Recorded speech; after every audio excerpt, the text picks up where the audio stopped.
তাল চিবে যে এত এত কষ্ট কি বলবো, যারা চেপছেন তারাই জানেন। আর মজার জিনিস খেতে হলে একটু কষ্ট করাই লাগে, মানে ভালো জিনিস খেতে হলে একটু কষ্ট সহ্য করতে হয়, এই আর কি।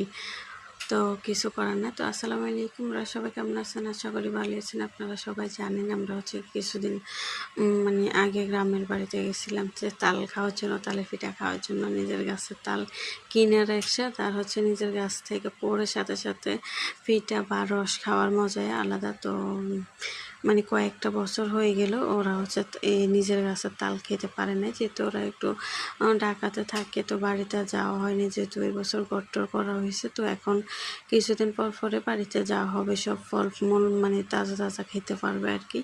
তো তেমনই হচ্ছে এখন তালের সিজনে গেল সবাই, কয়েকদিন আমরা থেকে আসছি সবাই মিলে। তো এগুলো হচ্ছে কয়েকদিন আগের ভিডিও আর কি, মানে আমি একদমই সময় পাইছি না ভিডিও ভয়েস দেওয়ার জন্য, করে করে রেখে দিয়েছি। এই যে ছাদে হচ্ছে তালের পিঠাগুলো বানাইছি কেলা পাতা দিয়ে আর কি।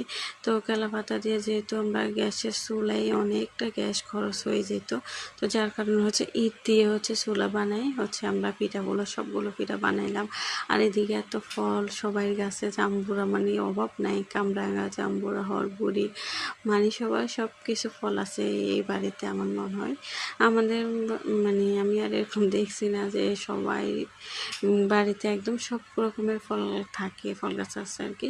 তো যেহেতু আবার আমার ননদরা হচ্ছে ঢাকা থেকে যাইতেছে, মানে দাওয়াত আছে ওই উপলক্ষে আর কি।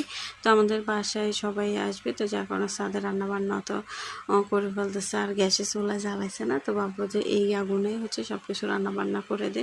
তো ভাত বসা দিছিলাম আমি, ভাত হয়েছে, দুধ জাল দিছি এখানে।